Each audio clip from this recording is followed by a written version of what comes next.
Hey everybody, welcome to another episode on the Rise of Rillier. Cthulhu Death May Die. You'll have to excuse me. It's pretty cold in the shop today. I think it's about maybe 40 degrees in here. And so the noise you hear in the background is my space heater. I have a propane space heater that I use during this time of year. Early spring, I try to get out here as soon as I can because I love working in my shop, but it's really too expensive to work here in the depths of winter and keep it heated. So I spend about 6 months inside, 6 months out here in the shop, and I love my shop, so I try to be out here as much as possible. So today we're going to get started with the painting, and since a lot of times, you know, any project is going to have a little bit of experimentation going on with it, my first color is actually going to be more primer. But I got some Stynylrez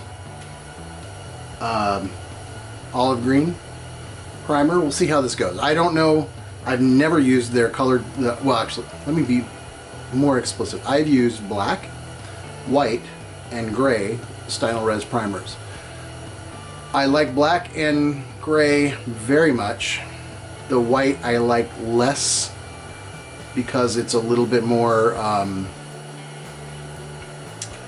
it's not as easy to work with. It doesn't flow through the airbrush as nice. It doesn't set up as nice on the surface. It's still good. I would still use it, but I don't even have a bottle of it right now because I don't see the need. Most of the time I start with black and then I'll do a pre-shade gray and or white. But in this case I'm going to go with the green and see how that goes. So let me get reset up here to do that and I'll be right back.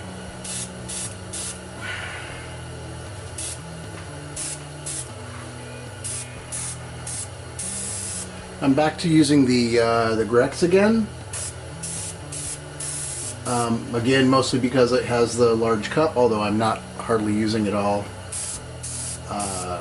But since it was all set up to go, and this is just going to be like a light primer coat anyway. Oops.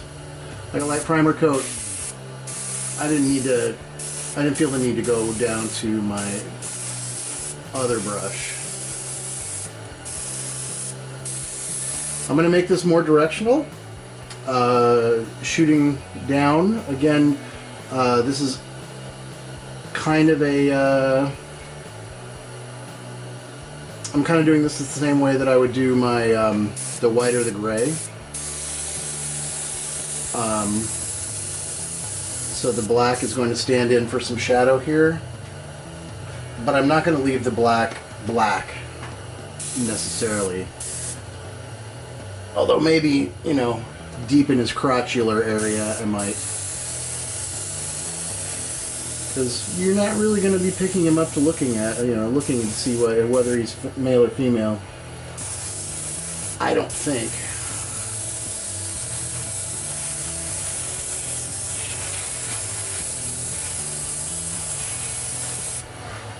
I just realized this has a cap for the cup.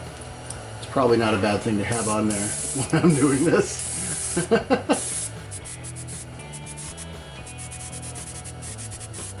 I like the color. The color's good. Let's see what it looks like when it dries.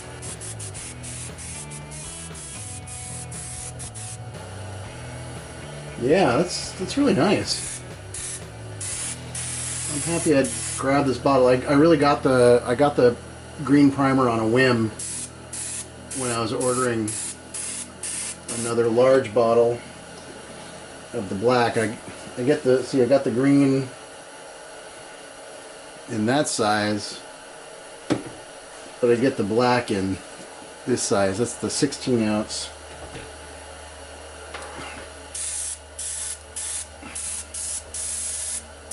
Because as I mentioned in the last video, that's the best primer.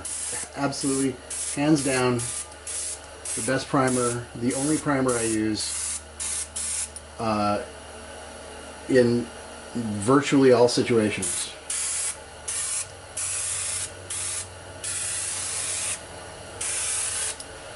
But see how, you should be able to see how the well, let me see if I can adjust this here.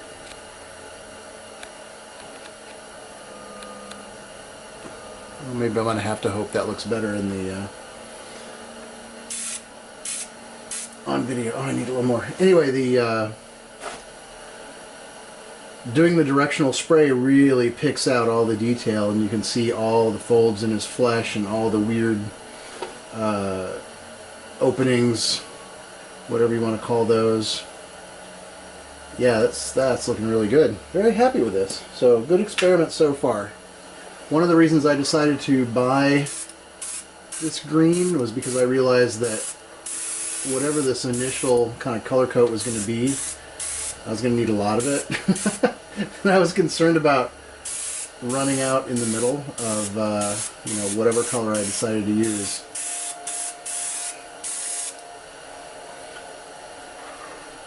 And this will not be the final. When it's done, you won't see much of this color actually unadulterated showing through. This is just provides a starting point.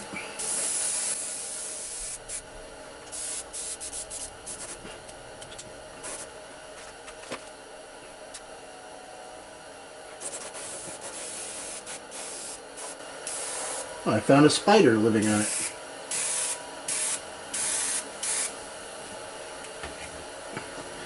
Go away.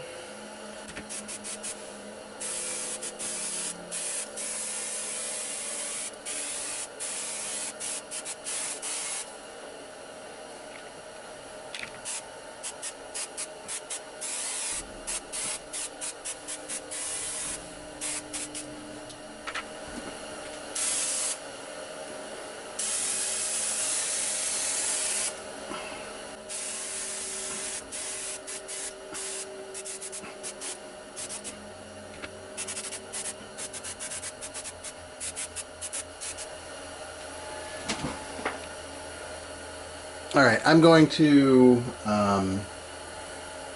wait for that to dry. I'm going to paint the other wing. I'm going to flip it upside down and make sure I get the underside. And then I'll be back. Alright, I've mixed up a highlight color.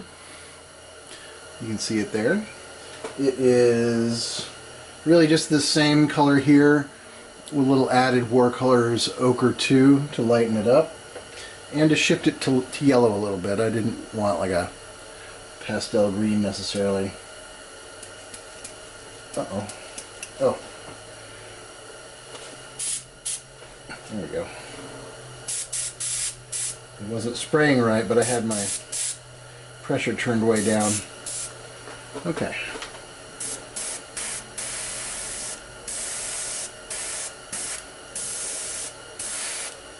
And I'm going to be a little bit more circumspect as to where this goes.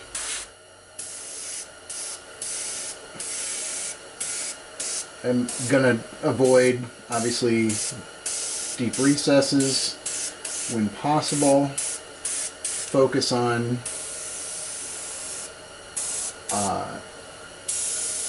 areas pointing up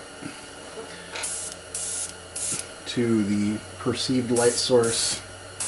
So again, trying to make this very directional.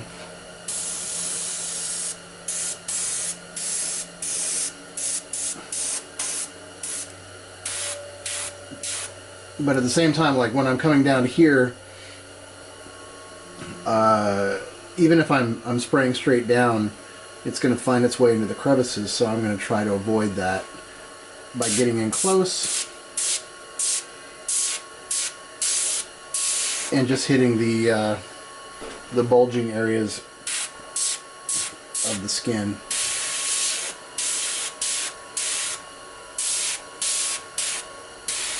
And I'll probably do this again with an even lighter tone. In fact, I will do this again with an even lighter tone.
Sorry, I had to run out for refreshments. I was getting low.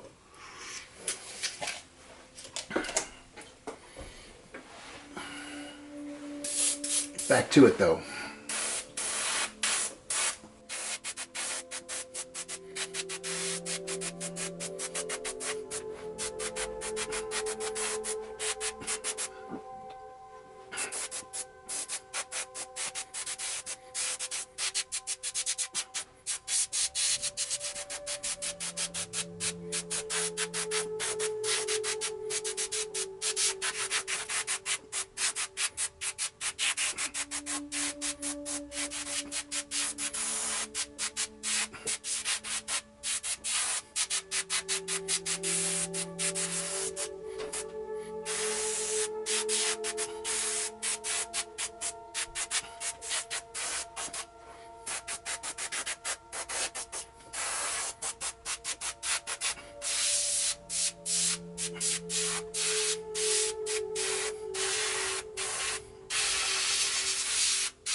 Okay, I think you get the idea. I am going to finish up this color.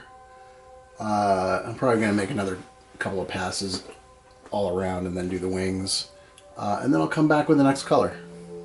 Alright, next color, much more yellow. This is almost like a greenish ochre, light ochre, instead of a light olive. And again, same thing, but even more focused, even more directional.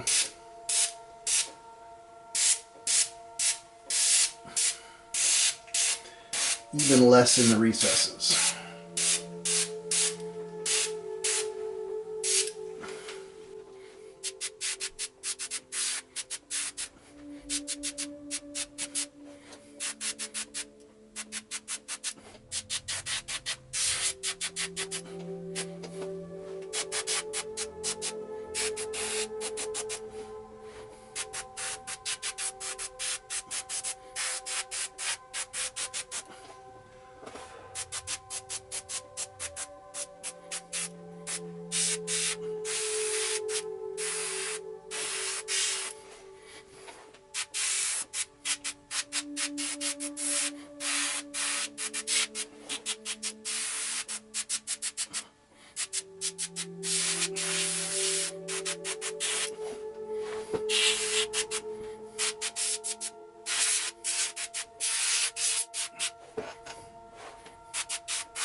Alright, I'll be back. Alright, we are switching colors. We're going to Flesh 4 from War Colors. This is a very pinky flesh tone. And I'm going to just be doing the insides of those, whatever they are.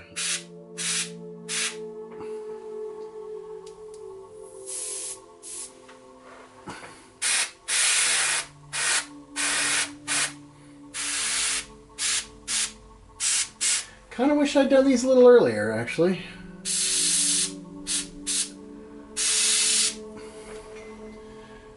Maybe after the first base coat. But that's alright.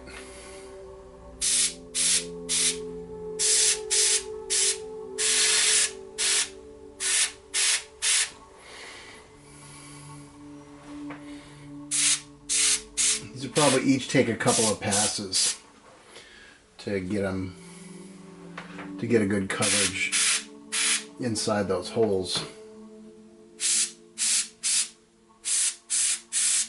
I think I'm going to do a bunch of the ones I can get to easily, and then shut off the camera so I can kind of get in close to the ones that are, harder to get to.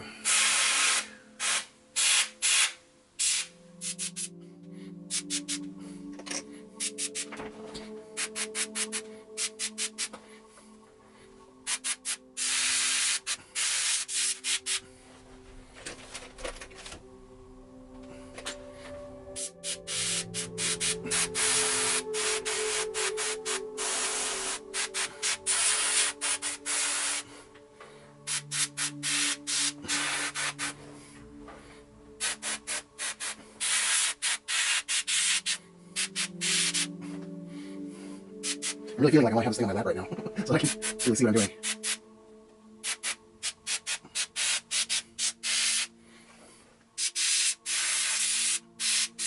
Did I mention I switched airbrushes? I'm back to my Oana Custom Micron B. This is the one I always use, if I can. The only problem using it here is a very small cup, and that is fixed. You cannot change that. But I'm not using a ton of paint, so it should be fine.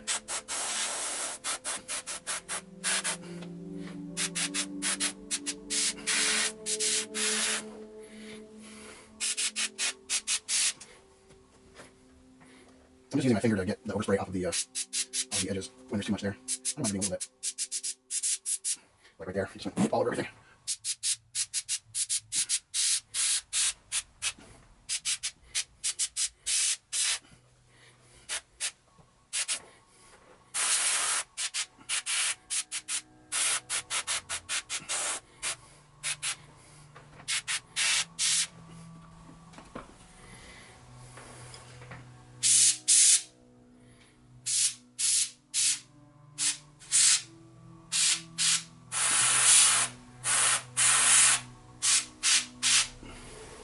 Okay, I'm going to be back.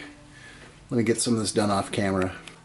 Okay, next step.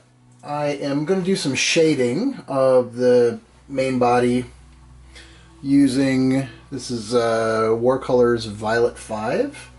I love using this in concert with the olive green. Oh, the airbrush is acting up.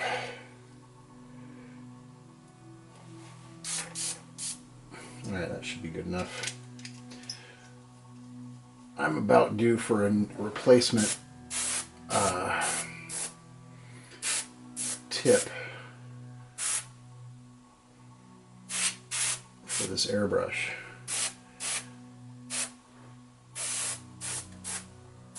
Alright, well.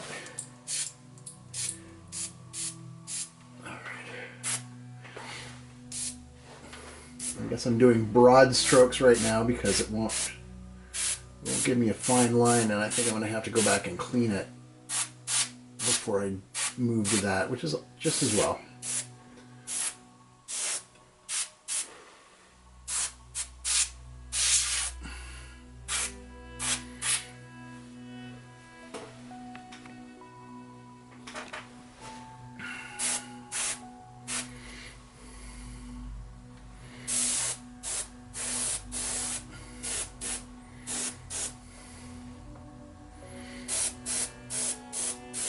So I will do the broad strokes, and then I'll go do a deep cleaning on the airbrush, because apparently it needs it.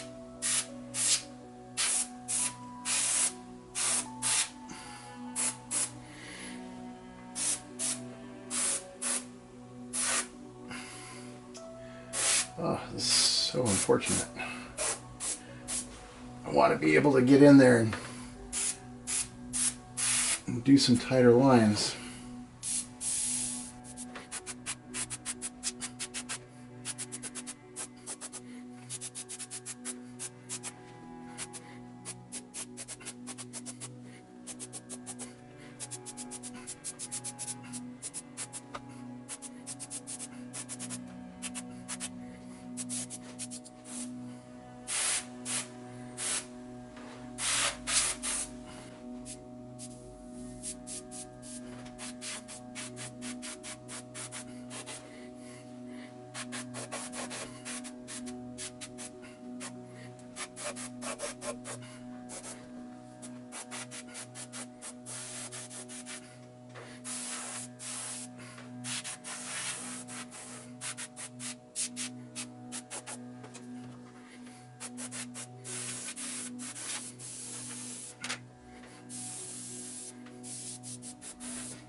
Okay, just ran out of paint, so I'm going to go ahead and clean the airbrush thoroughly, and I'll be back. Okay, airbrush is all clean. I can start doing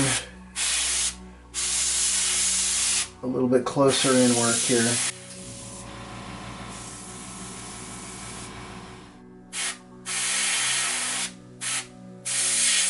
This is a very, very thin mixture.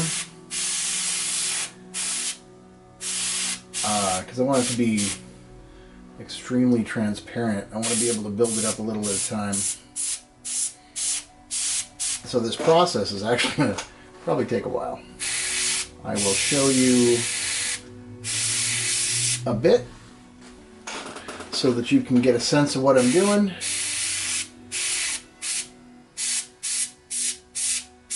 But the bulk of this will probably end up off camera.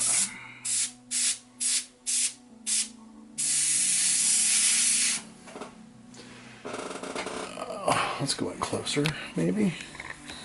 Nope, that's it.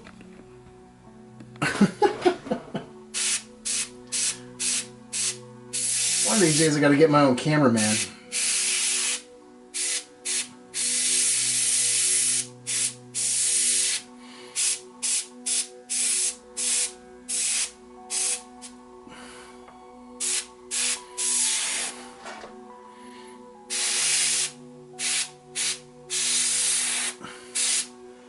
There's a lot of little creases to do this in. You know, this could also be done with a wash. If you were so inclined, you would get a different effect, but I think it's just as valid to do it that way. I've never done a wash on anything this big, so I don't know. There are drawbacks to doing the airbrush too, which is like, you know, it doesn't fit everywhere. So at some point I may go in with a brush as well and very carefully kind of pin wash some of these things. It'll also give you a little bit more of a defined line in those recesses if that's what you want, if that's what you're going for. But yeah, I'm so happy the airbrush is clean now because I can do very tight work and then bring it out if I want to and get a little bit more subtle shades.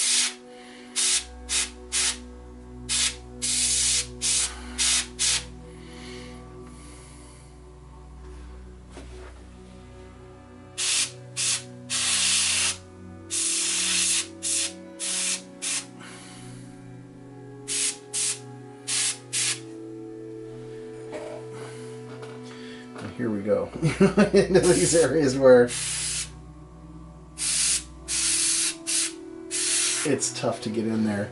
This is another situation where I may want to put this up in my lap so I can at least get it at get the airbrush in at different angles. But you know, we'll keep going.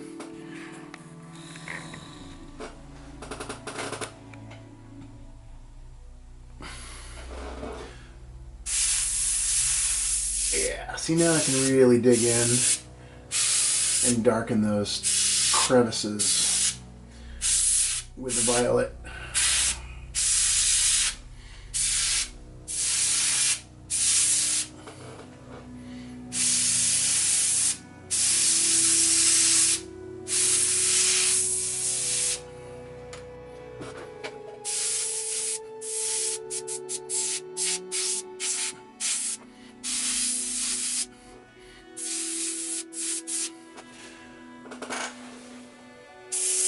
If you've never done a larger model, I highly recommend it. It's fun,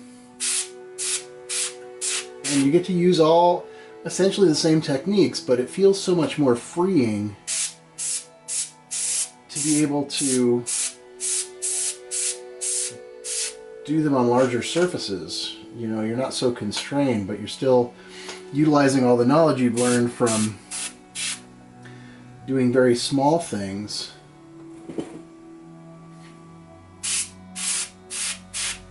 And then when they get applied to something big, you kind of get much more impressive results.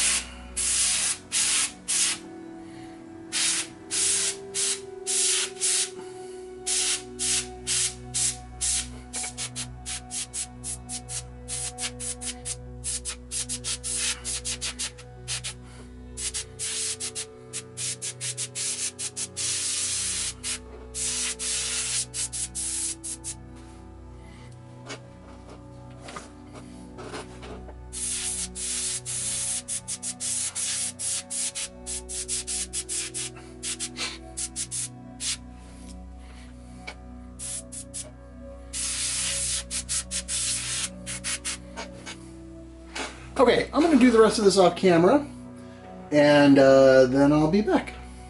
Okay, I like where this is going, but I feel like there's a little bit too much blue now.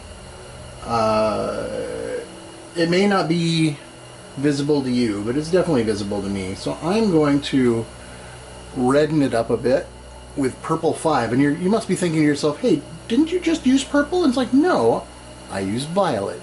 Violet being a blue purple. Watercolor's purple line is a red purple. So we're just shifting the color a little bit. And I don't think, I'm not going to use this everywhere. I'm going to follow in the wake of the violet, but I'm not just going to cover over all of it. I like the idea that the color will shift a little bit in and out from the violet to the purple. And sometimes it's going to be a little more blue, maybe sometimes a little bit more red, sometimes neither. Actually, this purple, when put over the olive green, is really just gives you a almost a neutral shade, because in a way it's sort of the opposite of the olive.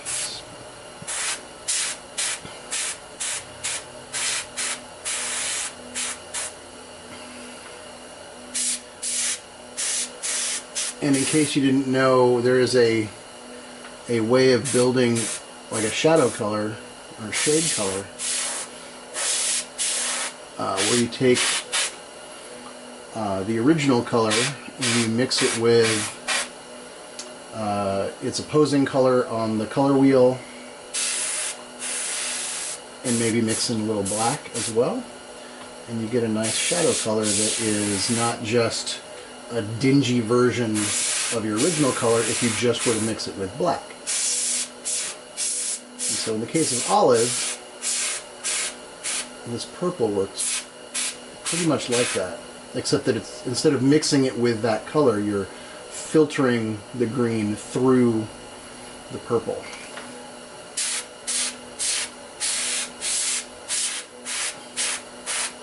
Of course, if you use a lot of it, then you just get the purple. So because you're not filtering anymore, you're just covering up.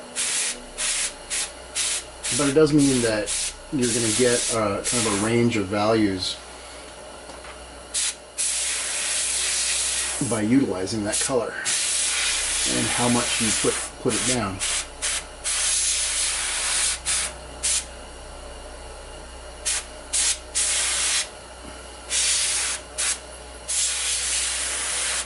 I'm also going to be using this color inside these little holes,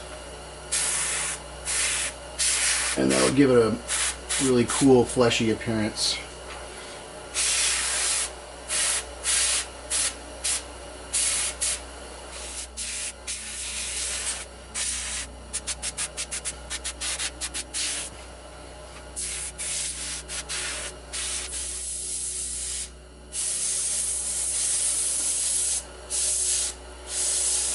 So also by using this color on the skin and then putting it into the little flesh holes, it'll kind of help tie it all together.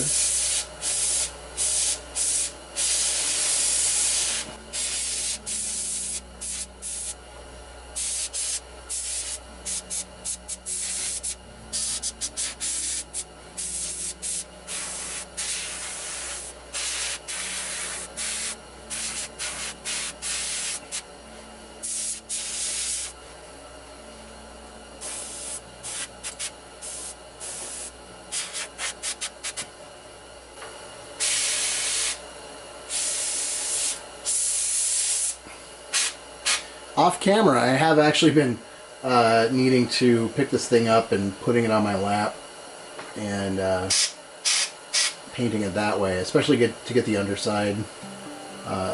Luckily, again, it's not very heavy based on its size, so it's not too hard to do, and it's you don't really have to worry about breaking it because it's vinyl and not resin or something.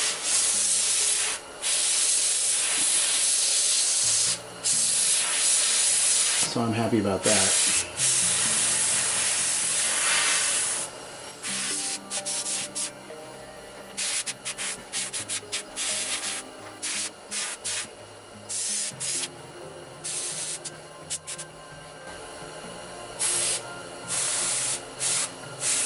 When I get to the tentacles, I'm going to have to wrap it in plastic, or at least up underneath the tentacles.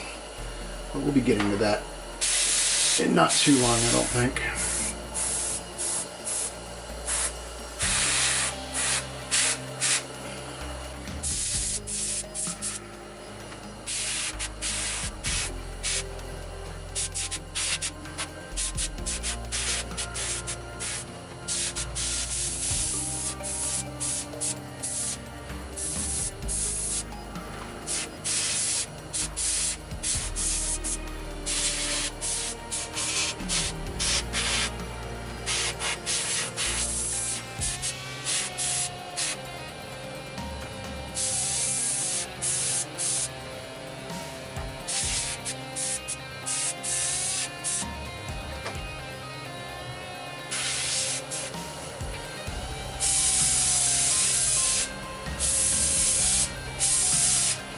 Alright, do some work off camera and then I'll be back.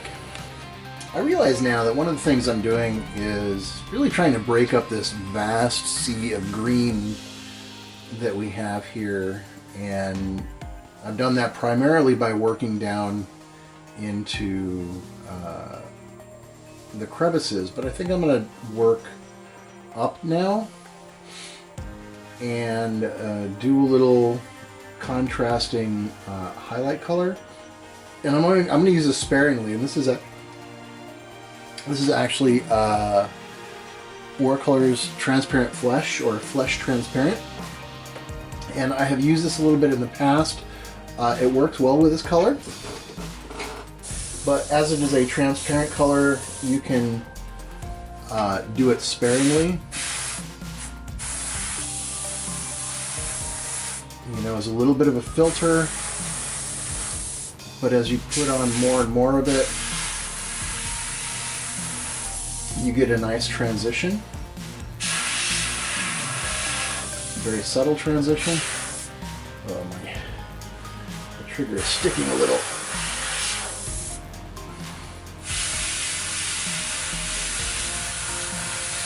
And again, I'm going to be very circumspect as to where I put this.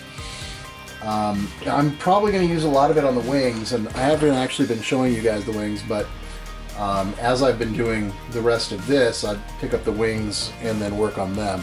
So everything I've done with the flesh tones, I have done on the wings, but I think on the,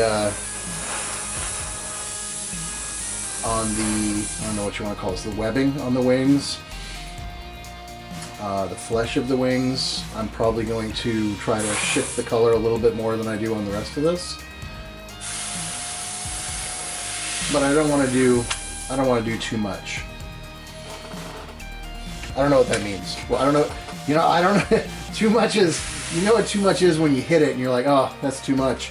But until you get to that point, it's a little bit of a mystery.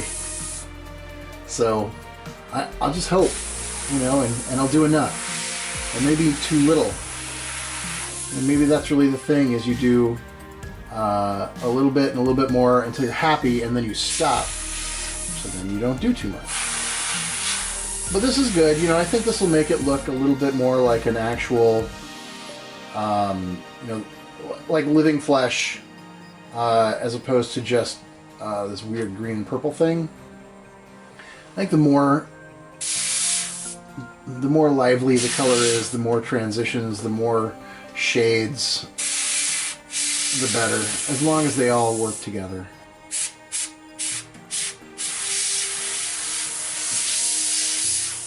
And I'm not sure you're going to be able to see what I'm doing here until I get close to the too much point.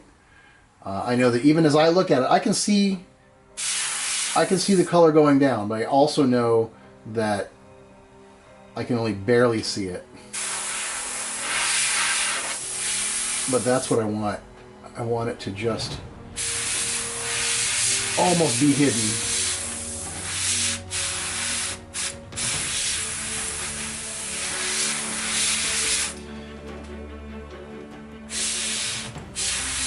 You know, it's just providing more variation to the green,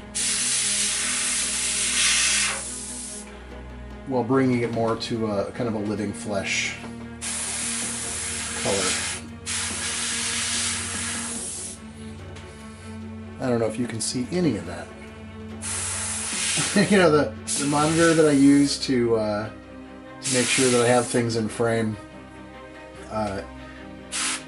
is not a great monitor. I really got it specifically so that I could make sure things were in frame, but when I try to see, it is in no way an accurate representation of what's being recorded. So super high contrast.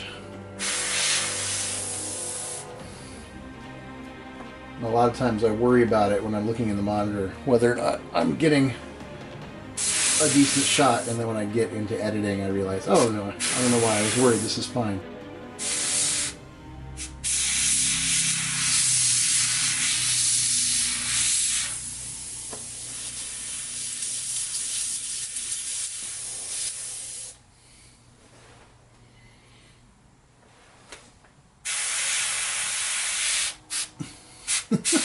I don't know how long this has been going on, but for at least a couple of moments there was nothing coming out of the airbrush.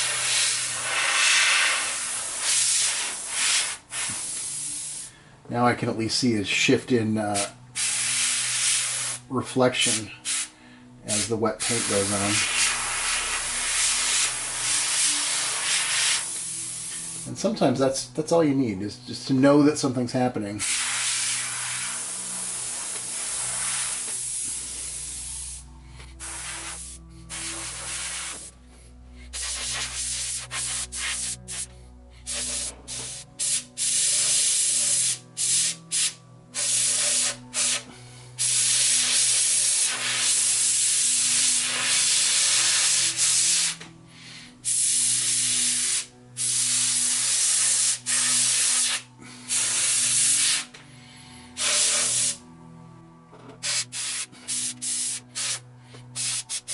Oh, that's definitely too much. Kind of all over.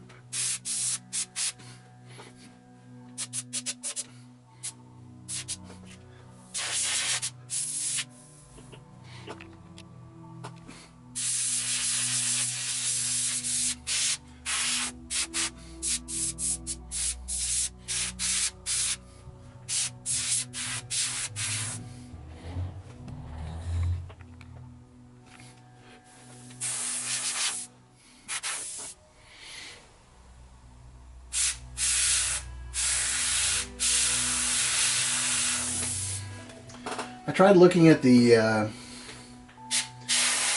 original art for this thing for inspiration, and I'll throw it up on the screen here if I have it handy. But it's not super helpful. The only thing I did get from it is the eyes. I will be following that and trying to make the eyes like a really super glowy. Otherwise, it's just a super dark green. So, not much assistance there. Nope.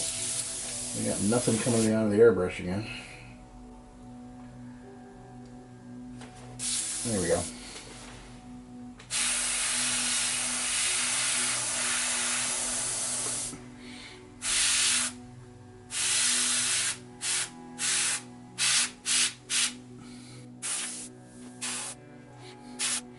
Yeah, my nose. Try, sure. Gotta say, I'm super happy now with this color. It really is. This really is turning it into more of a semi-realistic looking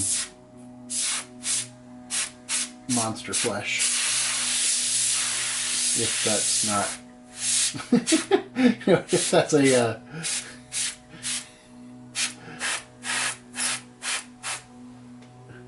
not like two opposing statements.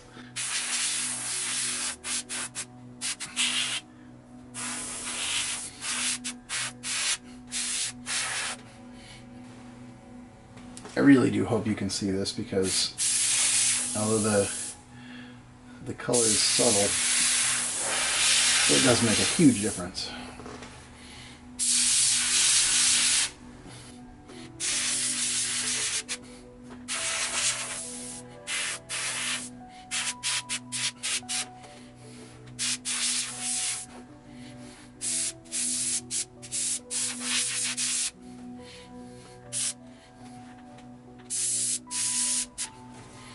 You might be wondering why I keep hopping all over the place, but it's just that I do a little, I stop, I look at it, I look for places where it looks like it would be nice to have this color. And I add it in, I stop, I look, look at the whole thing, go back in.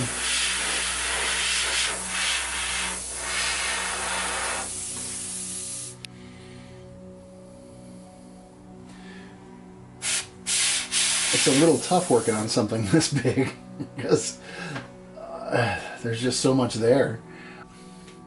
I'm going to add some of this to the tentacles. That is another thing I got from the original art, is that there seems to be a color shift on the tentacles from green to a more fleshy shade towards the bottom. And so I could maybe start that transition now. Although this is so transparent, I'm not really seeing any shift at all. But again, we're back to that. At some point, it'll be too much. So maybe it's just as well. But I can't really see it. It will help make that transition more gradual. Because I don't really want to see a definite change until we get down to about the halfway point. And when I do that, I'm going to want to have something underneath the tentacles to keep too much of the other color from spraying onto the chest area.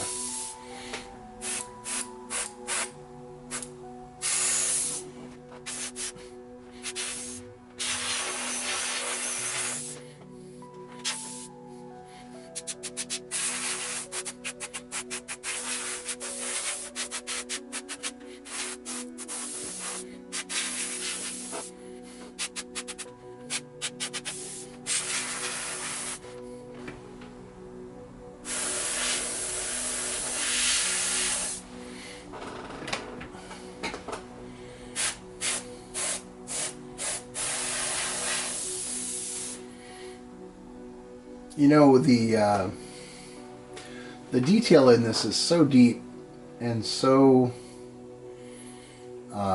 distinct that I imagine you could do some cool stuff with washes on this as well. But man, I can't even imagine the brushes and the containers of the washes that you'd need, and how you would sort of handle all of the liquid that you would need to actually do a real wash. I had considered it, but then I just felt like it was going to be way too much of a mess.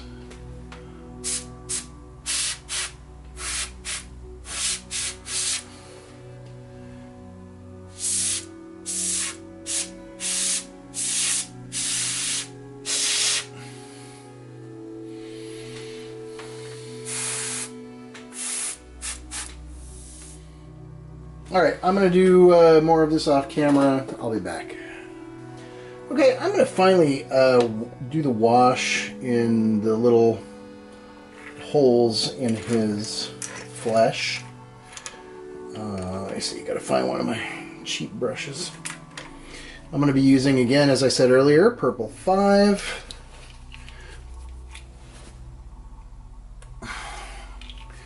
I don't want to make it too thin. And I'm just going to use water to thin it out. This stuff thins down nicely with water. You know, if you want to make a wash.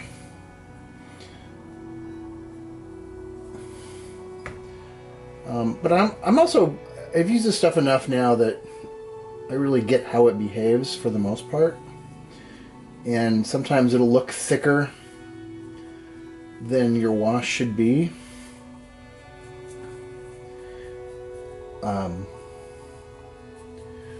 But it gets the job done in the way that I want it to be done. Alright, because part of the problem here is that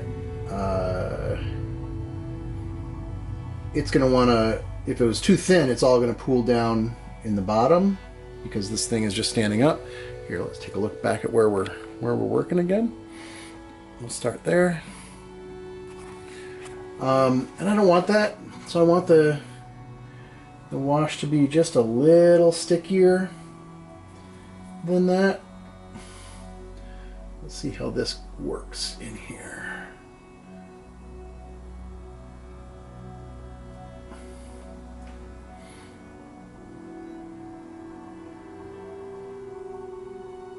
Yeah, this is going to take a while. As you can see, I'm just wiping up the excess on the edge with my hand. That again is one of the nice things about the watercolors, is that you can do that very easily. The paint doesn't instantly dry, and it comes up off of that really nicely. Oh, I think this is gonna work really well.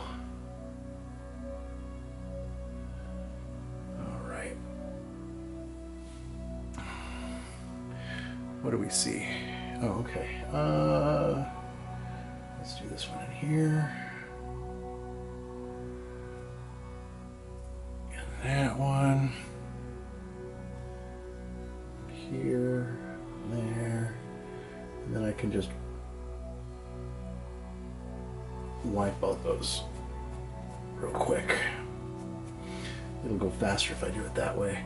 I kind of wanted to get to this part because the kind of pink in here was really throwing off my feel for the overall color. And I felt like until I got the actual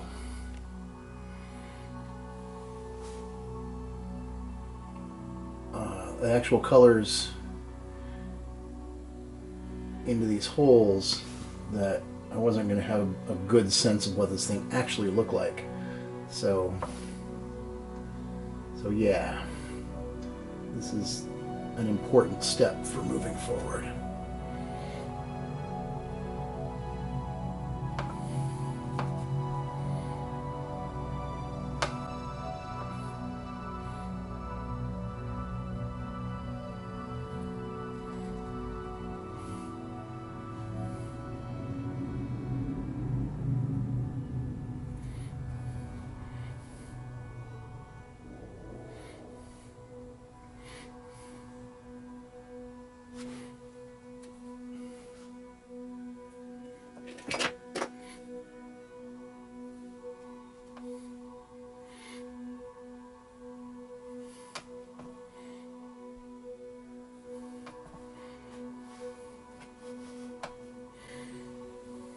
I'm just trying to make sure I get ones you can see, because then I'm going to move off camera and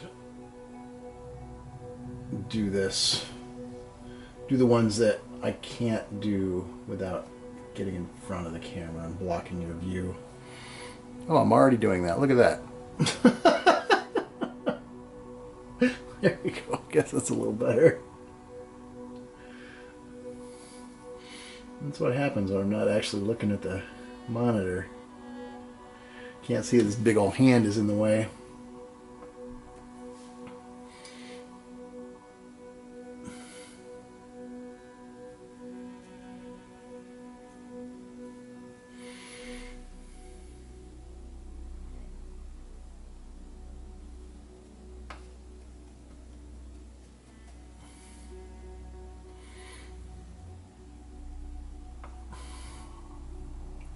Okay, this is clearly much more difficult to do at an arm's length than getting in close, which is going to get in the way of the camera. So, I'll be back.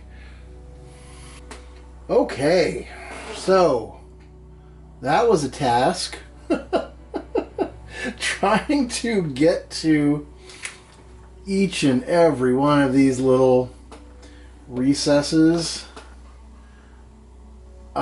was not easy, and I found myself essentially juggling this thing on my lap, and yeah, it took a while. And as you can see, like, they're not all even dry yet, because of course these are washes, and I may have to go back in and darken some of them up. I don't know. We'll see.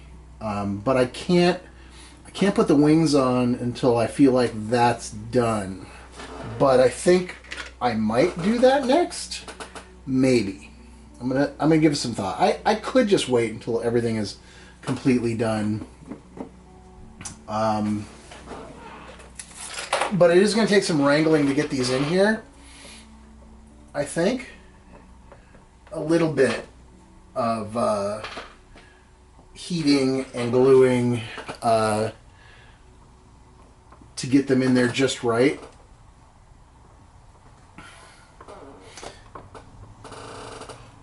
And I don't know. Maybe I will wait. I don't want them on there as long as I feel like I'm going to be picking it up and putting it on my lap anymore, because they'll just get in the way and they'll hook on things and paint will get dinged on them. And so yeah, maybe I will just wait until the very end. I don't know. So we'll see. But the thing is, like, I want to be able to have them on. I like to have the model fully together when I'm doing sort of final painting and making sure everything ties together really well. And, you know, we're not there yet, so. Yeah, this is big. It's a big project. So next steps. Well, like I said, we may have to go over those little recesses again once I decide how I like how much pink is coming through and how much of that purple is knocking it back. And it's different for each one, so I don't know. We'll think about that. I got the claws to do, both on the hands and the feet. Obviously, I have the tentacles to do, and that's just on the figure. Those are the big tasks, and obviously the eyes. But yeah, those are the things that need to, the big tasks that need to get done on the figure. And then when that's all done, then I got to start thinking about the base. And, you know, that's a whole bunch of other things. Although, luckily, it's going to be a lot of broad strokes.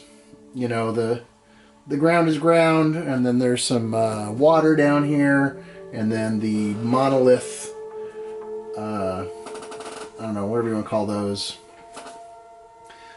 things, and rocks and sand, and I don't feel like that's going to be a huge deal in terms of work, but it's work, you know. It all needs to get done, and it's things like this thing like going through and doing each of those that like just grinds everything to a halt. Just feels like oh yeah, right, this is a big project. It's going to take forever. Oh yeah, and one of the things I ended up doing a little bit while I was doing this was actually I was taking some of my excess wash, and as I would see areas that I felt like still were just a little bit too uniform green, I was dropping that wash in there. And it really is acting more like a filter. It's a nice addition to what the airbrush does, but I can pinpoint it, and the areas where it drops in, it's going to get really dark. It's more targeted than the airbrush, and I'm breaking up that green a little bit more, so that's a good thing. So yeah, I might noodle on the greens a little bit more in that way. Yeah, it's coming along. It's coming along. But that's going to do it for this video. Thanks for watching, and we'll see you on the next one. Bye!